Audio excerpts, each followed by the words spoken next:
Last week we saw the new hot chams for the first time, as EA dropped the first season with new rewards and everything that comes with it. The rewards we already touched last week, and we know that 10 wins now gives you a guaranteed card each week, but besides that we also have brand new packs for wins. And no need to say that it was a shock to everyone when we saw what you will get after playing 20 games. So today let's look at the Season 2 and talk about what has changed and what probably will never change. Hello YouTube and welcome back to another NHL 25 video. We have a new season of hot chams and I cannot help myself to address some of the things I've seen already, because in the end of the day it's not good enough EA. This week by getting 10 wins we get a 84 overall Mike Green, and yes, the card is not bad, but is it actually worth your time if you are not a Division 1 or 2 player? Most of the people in the community need to play all 20 games to get 10 wins. No need to say that it's a lot of gameplay time you actually need to spend in the game. And don't take me wrong, I'm not expecting the cards to be handed out just for, I don't know, playing and not really winning the games. It's the most competitive game mode, and I'm also expecting the rewards to be competitive compared to any other things we play in the game. Is it moments, objectives, or even XP path? But unfortunately, hot chams are just going downhills, and in the end of the day, you're not really being rewarded at all. If you're a casual player or even a pro player, I actually feel sorry for pro players, because at this point in the game and where we stand, there is no need to play games to win the games, and it doesn't matter even like how good you are in the games, because you basically are not rewarded at all. If let's say you play all 20 games, you get yourself 10 wins, you get an 84 overall card. It's exactly the same thing you can get just by playing the objectives each Tuesday. This week we have the Cups objectives, previous week we have the Go Outs Goes. You are getting an 84 overall card, and to be honest, if we look at the stats, the card is pretty much the same. Yes, maybe Mike Green is a little bit better than Pierre-Luc Dubois, but in the end of the day, you need to play a few squad battle games and you get this card for free, or you need to play 20 chams games if you're a casual player for this card, and there is not even a guarantee that you will get these 10 wins. From what it looks like, and it could just be my guess, every week we will see a player from a random NHL team who we can earn by just doing some objectives. That's alternative to whoever don't play chams. It takes you a few squad battle games to do it, and most of the time the card is not bad. Even considering it's a B&D, it's still usable. In chams we have a card who isn't bad, but 20 games for a casual player versus let's say 3 squad battle games is very noticeable difference. I would not talk about the packs if the packs on the chams reward path would be actually good. Let's say if you get yourself 10 wins, they add extra few packs, there is a lot of opportunities how to improve it. In general, you basically get yourself 8 wins, you get 2 packs. On those 2 packs you probably get around 5 players. It's just awful. There is just no point of spending the time. Even if you are a pro player and let's say you get 20-0, or let's say, I don't know, 19-1 or 18-2, you are just not being rewarded. If you're a casual player, there is no point of even challenging yourself to get more wins. I don't want this to sound like I'm just like an old man yelling at the clouds, but you guys have to agree, this is just not good enough. What is EA doing? I ended up with 8 wins, so I got a mini pack and pack with a guaranteed of 180 plus overall player. That's in the best case would be around 20 to 30k in coins I get. Again, I'm not expecting the most competitive game mode in the game just give you, I don't know, free packs for not doing anything. All I want is if people are putting their time in, if people are actually getting more wins, they need to be rewarded. If I'm really bad at this video game and 8 or 10 wins is all I can get, I still think that the rewards should be better than they are now, but let's say if you are someone who is Division 1 and can get 20-0 or 19-1, you need to be rewarded. There is no need to be good at this video game this year because it's all built about the casual players. And again, I'm happy because I'm a casual player. But even from a casual player perspective, you just don't really see a need to even challenge yourself to become a better player in this video game, because why? For these packs, for these cards, there is just no point.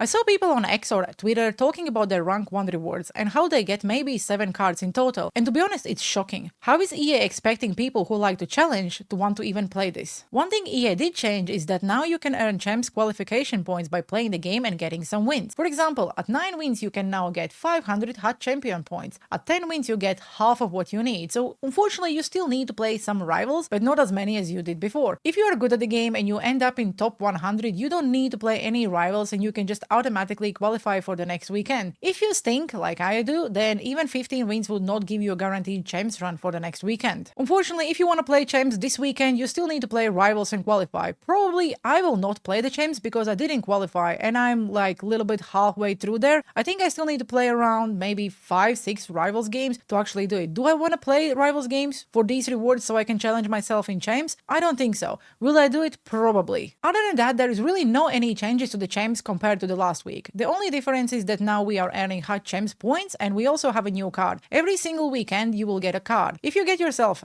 10 wins, you get an 84 overall card. If you get yourself top 100, which is like a very small player base, you'll get the same card but at 85 overall. The card is not bad, again, probably usable. If you spend money, probably not usable if you are free to play, then 100% you can find a spot for the card every single week. Is it a flex to have that card in your team? Absolutely. Is it worth your time? No. If you want to go 20-0, you still have to play 20 games. If you just want 10 wins, you possibly could maybe just play 10 games and win them all if you're good at the game. If you're a casual player, you will still need to play 20 games for that, 84 overall free card. The only thing I don't understand is why by 10 wins it only gives you a card. Why don't you give me a card and then also some packs? It's just like 9 wins feels better than 10 wins if, let's say, you're spending some money or you are having a very healthy coin balance where you can buy any card you want. Again, not rewarding. In my opinion, EA just need to review the time it takes to get these rewards compared to any other mode we currently have in the game. Like I said before, the game is more and more designed around the casual players because casual players is probably around 80% of the player base, and I think that's the right way to do it, but they also have to find the balance how they can reward people who are good at the game. They already took away GWC, and I know it's probably not EA who took it away, it's mostly NHL, but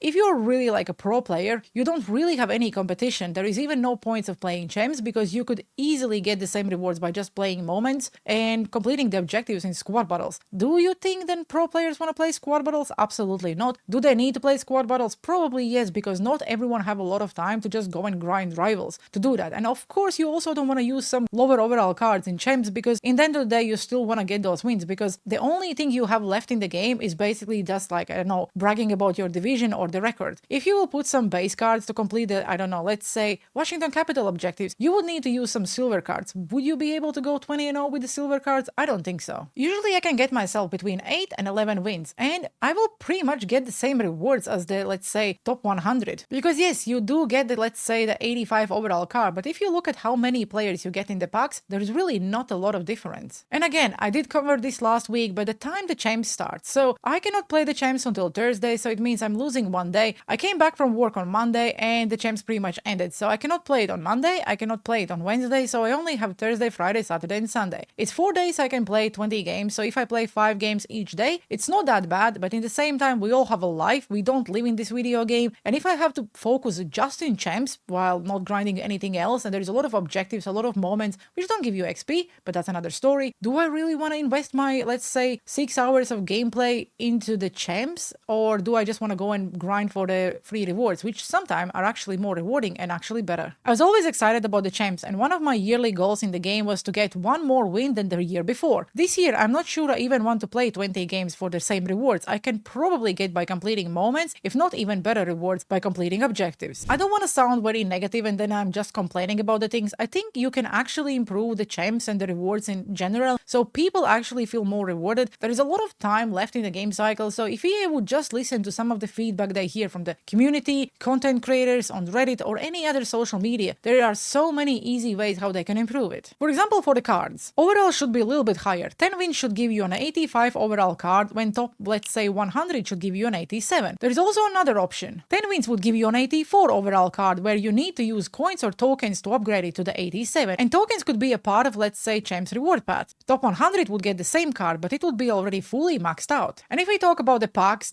how it's currently stand is just not rewarding. You basically are getting bronze players. Best case scenario, you will get a silver. You can sell them because they all are tradable, but if you just convert that into coins and how many coins you can actually earn in chams and in other game modes at the moment, you probably would not spend your time in chams if you're looking for coins. Once you hit, let's say, 5, 7, 12 or whatever wins, you should never get less than 80 overall cards. So my solution would be, 1 win will give you 78 plus overall card, 2 wins would give you 278 plus overall cards, 3 wins would give you 378 plus overall cards, 4 wins would give you 478 plus overall cards. Once you hit that 5 win mark, that would be the first checkpoint where you're getting a better rewards. So 5 wins would give you 180 overall plus card plus 478 plus overall cards. 6 wins would give you 180 plus overall card and let's say 578 plus overall cards. 7 wins would give you 280 plus overall cards and 379 plus overall cards. 8 wins would give you 280 plus overall cards and 479 plus overall cards. 9 wins would give you 280 plus overall cards and 579 overall cards. And once we get to the 10 wins, we of course get that, I don't know, whatever card it is, and we also get some packs. Just getting a card at 10 wins is not rewarding, and EA needs to stop capping the reward with just the card. If I was like good enough to get myself 10 wins, they also should give me some packs. One of the best case probably would be if you get the card, you also get every single reward before that tier, but I don't think so they will ever do that. So at 10 wins, I would expect EA to give me a card and some packs, and those packs would be at at least 380 plus overall cards with 579 plus overall cards. And we can go on and on about the rewards, but if I just look at the coins, and because the rewards are tradable, how much coins can you actually get? 10 wins would probably give you around 60k if you only sell the 80 overall cards, and then maybe around another 80k coins if you sell the 79s. I know the auction house will change during the year, but I'm also expecting the rewards to evolve or change during the year. You will not give us an 84 overall card all year, so probably the cards and the packs in the actual chams reward path would also change. So if I can get myself 100k coins every single time when I play chams and get myself 10 wins, that's a W in my opinion. Obviously there is a chance that you can actually pull something better because it's an 80 plus overall card. Not every single week everyone will just pull an 80 overall card, but on the other hand, it's EA we are talking about, so we probably would. But anyway, 100k coins plus a guaranteed card, that would already be more rewarding. So if I can only play 20 games a week, then knowing that I will be able to earn 100k coins plus a guaranteed card if I am getting to the 10 wins, that's a W in my opinion. If they would implement some of these changes, it would just allow us more fun team builds because we would have a coins to buy different players, we would have a coins to actually go and try out players, we would also get a guaranteed card. At the moment, you get a guaranteed card and you don't get packs, or if you get a guaranteed card and some packs, you don't really earn enough fodder or any other cards to make any cards. So you can play moments, earn some packs and get more cards to actually make an MSP than you would in chams. If EA will not find a way how to improve hot chams and the rewards in general, not only then the game will be dead before Christmas, also less and less pro players will even touch it. There is no real competition. Yes, we are still a little bit in the honeymoon phase where we really love the gameplay, the game is fresh and there's a lot of changes. And don't take me wrong, I think there is a lot of positive things and I'm slowly starting to get used to the rewards. I like the moments, I like the objectives, I like that they're giving us a free fantasy cards by playing the game. Yes, you have to put some time in, and again, I'm not expecting getting a free cards without playing the game, but